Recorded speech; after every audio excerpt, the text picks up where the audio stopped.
Action. আমরা ঝিনাইদহ আসছিলাম আমাদের সিটিভি বাংলার শর্ট ফিল্মের জন্য। তো আমার ভাগ্য অনেক ভালো, আমার একজন পছন্দের মানুষ, তার কন্টেন্ট দেখি। আমি যখন অবসরে থাকি শুয়ে শুয়ে আমি তার রিলস অনেক বেশি দেখি। জুয়েল ভাই আসলে উনি যে টাইপের কন্টেন্ট করে, এই টাইপের কন্টেন্ট ক্রিয়েটর আমাদের দেশে আরো বেশি বেশি ঢোকেন না। তাহলে আমাদের দেশে যে এই যে গাছগাছরা আনুষঙ্গিক যা আছে, এই যে আসলে কি জিনিস, এটা কি হয়, এইগুলো আমরা আরো বেশি বেশি করে জানতে পারবো। অন্তত ডাক্তারের কাছে একটু কম দৌড়ানো লাগবে, নিজেরা টুকটাক করে বেঁচে থাকতে পারবো। কি বলেন? না, ডেফিনেটলি আমরা তো প্রকৃতি নিয়ে কাজ করি। তো আজকে ফার্স্ট টাইম আমরা এত সেট আপ দেখলাম। আমরা খুব অল্প কিছু নিয়ে কাজ করি, তো প্রকৃতির বাইরে আজকে যখন ভিন্ন কিছু দেখলাম খুব ভালো লেগেছে। আমাদের বিরাজ ভাই আছে, ইনজামা ভাই আছে, এবং আমাদের খুব প্রিয় কিছু কন্টেন্ট ক্রিয়েটর এখানে এসেছে। অবশ্য কন্টেন্ট ক্রিয়েটর বলে ভুল হবে, সবাই জবরদস্ত অ্যাক্টর, এবং তাদের অভিনয়, তাদের ডেডিকেশন রীতিমতো আমাকে মুগ্ধ করেছে। অনেকটা রাত হয়ে গেছে, তবুও দাঁড়িয়ে আছি।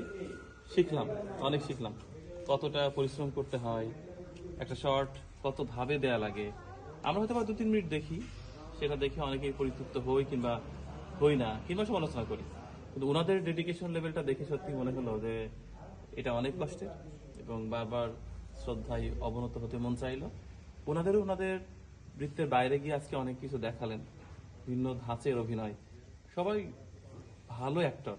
কেন যেন মন বলছে যে পরবর্তী যে মিডিয়ার জগৎ, সেটা এই ভাইয়েরা দখল করবে, এটা আমার বিশ্বাস।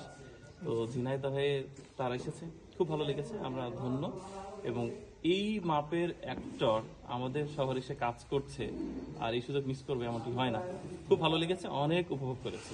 যাক, সবসময় অ্যাফিলিয়েট জিনিসটা আমরা পছন্দ করি, যার কারণে আমরা এই যে ভিন্ন ভিন্ন মিডিয়ার মানুষ আমরা একসাথে হতে পেরেছি।